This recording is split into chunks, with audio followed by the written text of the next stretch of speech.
ATM এর সামনে দাঁড়িয়ে থাকা দুজন বয়স্ক মানুষ, একজন বৃদ্ধ আর একজন বৃদ্ধা, আমাকে দেখতে পেয়ে আমার সামনে এগিয়ে এলেন। দেখে মনে হলো ওনারা স্বামী স্ত্রী। আমিও টাকা তোলার জন্যই এই এটিএম এ গিয়েছিলাম। আমি যাওয়ার আগে থেকেই ওনারা দাঁড়িয়েছিলেন। আমার সামনে এসে বৃদ্ধ মানুষটি বললেন, আমাকে টাকাটা তুলে দেবে বাবা? কেন দেব না, নিশ্চয় দেব।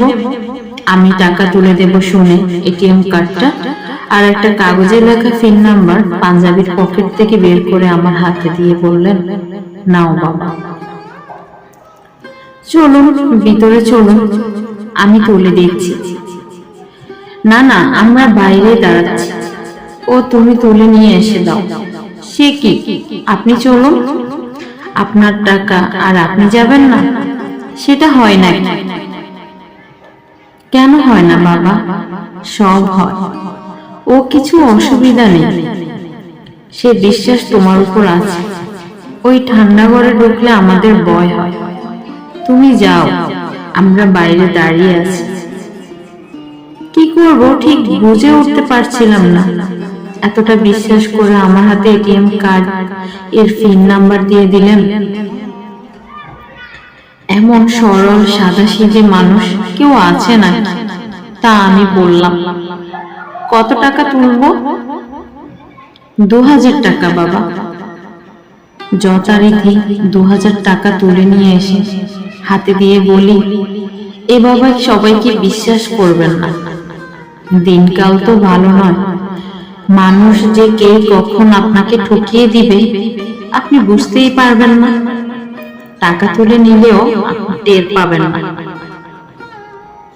আমার কথা শুনে বৃদ্ধ মানুষটি হেসে বললেন, বাবা আমরা লেখাপড়া জানি না, আমাদের এই বিশ্বাসটুকুই সম্ভব। এই বিশ্বাস নিয়েই বেঁচে আছে। আল্লাহকে যেমন বিশ্বাস করি তেমনি তোমাদের মতো মানুষদেরও বিশ্বাস করি। যদি লেখাপড়া জানতাম তাহলে কি আর এইভাবে টাকা তুলে দিতে বলতাম? নিজেরাই তো তুলে নিতে পারতাম।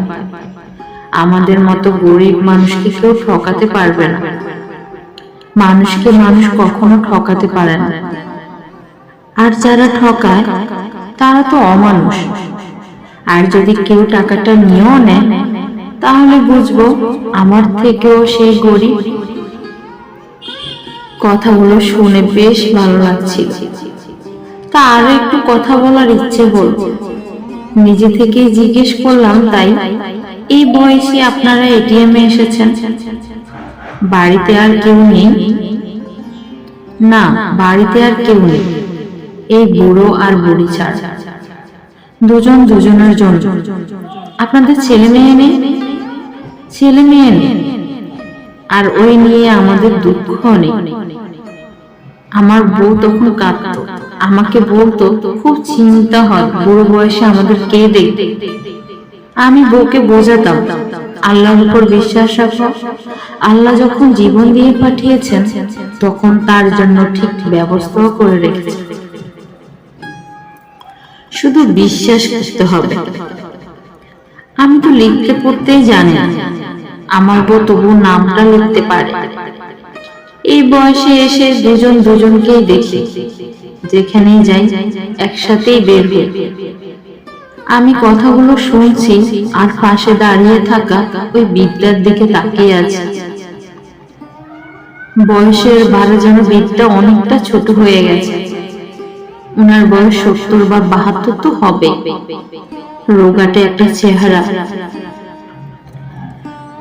সে তুলনায় বৃদ্ধকে বয়সের তুলনায় একটু স্ট্রং বলেই মনে হল। মনের জোরটা যে বেশি সেটা দেখলেই বোঝা যায়। এই বয়সে এসে ওনাদের ভালোবাসার ঘাটতি নেই। কতটা ভালোবাসা থাকলে এভাবে বলা যায়। কিন্তু মনের মধ্যে একটা প্রশ্ন রয়ে যাচ্ছিল, গরিব মানুষ অথচ লেখাপড়া জানে না, এই এটিএম কার্ড তার মানে ব্যাংক অ্যাকাউন্ট তো আছে। বিষয়টা একবার জিজ্ঞেস করি। হঠাৎ দেখি ওই বৃদ্ধের পকেটে থাকা মোবাইলটা রিং হচ্ছে। রিং শুনে পাশে দাঁড়িয়ে থাকা বৃদ্ধা বলে উঠলেন, ওই বুঝি বাবু ফোন করেছে, ফোনটা তাড়াতাড়ি ধরো। দেখলাম বৃদ্ধ পকেট থেকে কিপ্যাড দেওয়া মোবাইলটা বের করে ফোনটা লাউড স্পিকারে দিয়ে বিদ্যার মুখের সামনে ধরে বললেন, হ্যালো বলো। ফোনের ও প্রান্ত থেকে বেশি হলো একটি ছেলের গল্প। ছেলেটি জিজ্ঞেস করলো, টাকা তুলেছ তো? হ্যাঁ বাবা। ঠিক আছে, বাড়িতে যাও, তারপর আমি ফোন করছি। যাবার সময় ওষুধটা মনে করে নিয়ে নিও। ঠিক আছে বাবা, সাবধানে যাও বলি ফোনটা কেটে দিলে। তারপর ফোনটা পকেটে রেখে এই বৃদ্ধ হাসি মুখে বলে উঠলেন, এটিএম থেকে টাকা তুললে বাবুর কাছে খবর চলে যায়। তারপর ফোন করে জিজ্ঞেস করে, আমাদের জিজ্ঞেস করে টাকা পেয়েছে কিনা। আমি বুঝতে না পেরে জিজ্ঞেস করি, বাবুর কাছে খবর চলে যায় মানে? কার কাছে খবর যায়? এই যে একটু আগেই ফোন করলো, শুনতে পেলেন? ওই এখন আমাদের কাছে আল্লাহ। প্রতি মাসে তো ও টাকা পাঠায়। ব্যাংকে একটা বই করে দিয়েছে। বছর 10 আগে আমি একটা ব্যাগ কুড়িয়ে পাই। ওই ব্যাগের মধ্যে অনেক দরকারি কাগজ আর 20,000 টাকা ছিল। আমি ব্যাগটা পাওয়ার পর থানায় জমা দিই। পরের দিন একজন এসে ব্যাগটি নিয়ে যায় আর আমাদের সাথে যোগাযোগ করে। ওটা ফিরে না পেলে ওর চাকরিটা নাকি আটকে যেত। ও বলেছিল টাকাটা বড় কথা নয়, দরকারি কাগজগুলো না পেলে কি যে হতো। অনেক বড় উপকার করলে।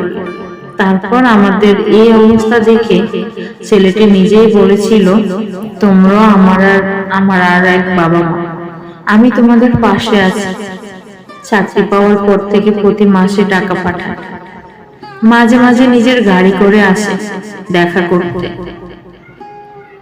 এটিএমে ওই ছেলেরই ফোন নাম্বার দেওয়া আছে, তাই টাকাটা তোলার পর ওর কাছে খবর চলে যায়। আর এই মোবাইল ফোনটা ও কিনে দিয়েছে। আমার বউকে তাই বলি, দেখো যার কেউ নেই তার আল্লাহ আছে, সেই অন্ন জোটাবে। তোমাদের মতো মানুষরা আছে বলে বর্ষা পায়, বিশ্বাস করি। আর সেই বিশ্বাস নিয়ে আজও চলছে। আসি বাবা, তোমার অনেক দেরি হয়ে গেল। আমি তখনও দাঁড়িয়ে আছি। দেখলাম বিদ্যার হাতটা শক্ত করে চেপে ধরে এগিয়ে গেলেন সামনের দিকে। কত কি শিখিয়ে দিয়ে গেলেন এইটুকু সময়ের মধ্যে।